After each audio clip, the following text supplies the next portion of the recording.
Before diving into this incredible story, consider subscribing to the channel and hitting the bell. Every story here has something to say, and you won't want to miss a single one. Lucas Harper had it all. At 42, he was the heir to an American industrial empire, a business titan whose name resonated in the boardrooms and offices of the largest multinationals. His empire stretched from Silicon Valley to Wall Street, and every decision he made could shake the markets. His life seemed like something out of a perfectly orchestrated dream. A sumptuous villa overlooking the ocean in Malibu, where sunsets lit the sky like a living tableau, a brilliant career where signed contracts flowed constantly, and Claire, his fiancée, an elegant woman from an influential and respected family, perfect in every way.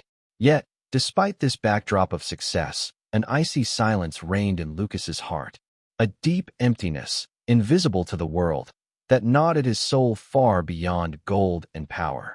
For years, Lucas and Claire had been trying to conceive. They had consulted the best specialists, undergone a series of tests, and followed the most advanced protocols. Each appointment was a mountain of hope and disappointment, each test a verdict that further delayed the realization of their dream. Until the day this dream suddenly collapsed. Sitting in a freezing white waiting room, Lucas felt his heart clench with every step the doctor took.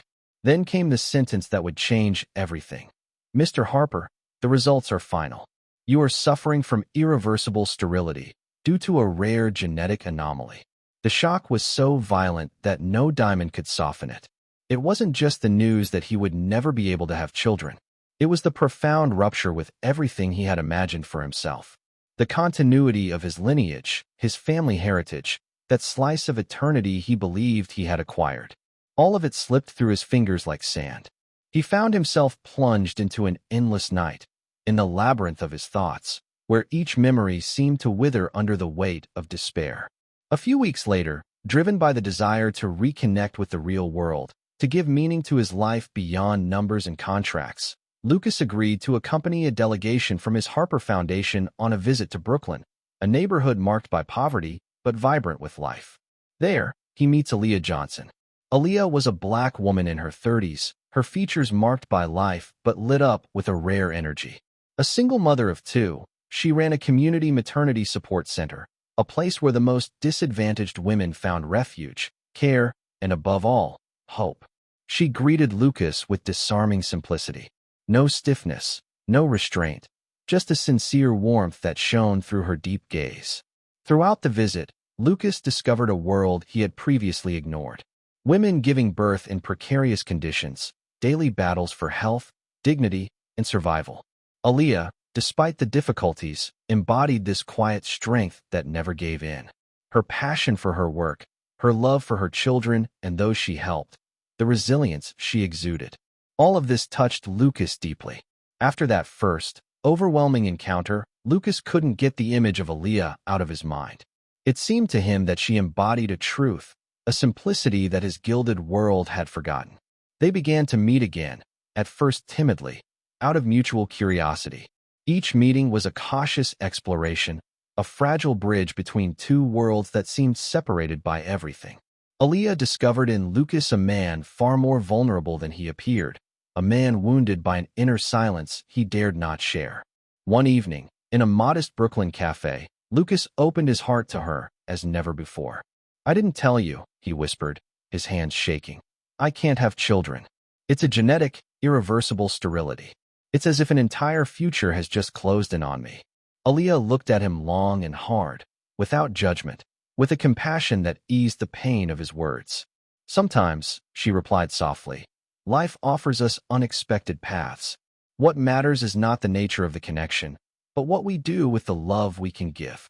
As the weeks passed, their meetings became more frequent. Lucas worried about her children, about the challenges life presented. One day, Aaliyah confided in him that she was expecting twins, a miracle, but also a huge responsibility. Joy mixed with fear had settled in her eyes. The weight of financial hardship weighed heavily on her shoulders. She worked tirelessly, but the precariousness remained, threatening her stability and that of her children. So, one winter afternoon, at the edge of the park where she took her children to play, Aaliyah asked the question that would change their lives. Lucas, she said hesitantly, I can't do this alone. I'm offering you something crazy. I want you to be the legal father of my twins. I want us to raise these children together. I'll still be their mother, their constant presence. But you'll be their father. Silence fell, heavy with doubts, hopes, and incomprehension. For Lucas, it was a disconcerting, almost unreal proposition. He wondered if he was ready for this role, if he could love children who didn't share his blood. But deep inside him, a flame ignited. Perhaps this was his chance to find a new meaning, a form of family that would transcend the limits of the biological. He accepted. One cold February morning, as icy winds whistled through the buildings, Amara and Elijah were born. Two tiny lives, so fragile and precious, that transformed everything in an instant. Lucas, for whom fatherhood had always been a distant dream, suddenly found himself plunged into a world he didn't know, that of sleepless nights, diapers to change, bottles to prepare. Every moment was humbling. He had never held a baby, and now he had to learn how to be a loving, patient, and present father. He discovered the sweetness of a smile, the strength of a hand clasping his, the weight of a responsibility that no amount of money could measure. Aaliyah, for her part, refused to give up her role as mother. Despite the compromises, she wanted to remain the central presence in her children's lives, the guiding voice, the unwavering refuge. A delicate dance began between them, one of mutual respect, budding love, and challenges to overcome. They had to learn to love each other differently, to build a family beyond traditional models. This new life was not without challenges, but it was full of unexpected beauty, that of two wounded souls finding the strength to heal together. Society, however brilliant Lucas Harper seemed to be, gave them no favors. Their life choices, however sincere and courageous, were scrutinized, criticized, and sometimes misunderstood. Lucas, the heir to an industrial empire, encountered murmurs and questioning glances from those around him. At the posh dinner parties, amidst the gilded walls and shards of crystal, some spoke in hushed voices, expressing veiled doubts about the propriety of this very unusual family. How could a man like him get involved in such a thing? Some whispered. This isn't the Harper way. Lucas felt that weight, that invisible gaze weighing on him. But beside him was Aaliyah, who, from day one, had been facing another battle, racism and social prejudice. As a black woman in an America still scarred by its historical wounds, she knew the judgments against her color, her condition, her history. Every public outing was an act of bravery. She had to fight against condescending looks, inappropriate words, invisible barriers that tried to reduce her. Yet, she carried within her an immense strength, a double wealth. The wealth of her roots, her cultural heritage, and the wealth of her unwavering courage. Lucas saw this reality through her eyes.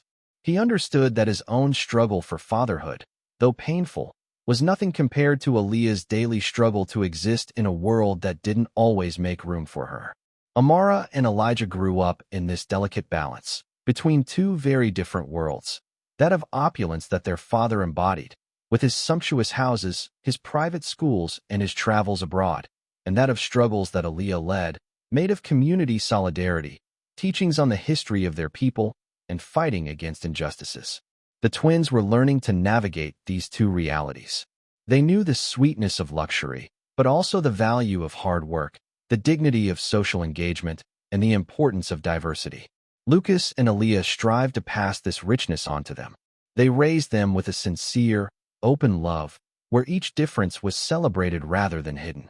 Then came that memorable evening, a charity gala organized by the Harper Foundation, bringing together the cream of New York's elite. Lucas, previously discreet about his private life, took the stage with a newfound determination. In a speech filled with emotion and sincerity, he revealed his journey.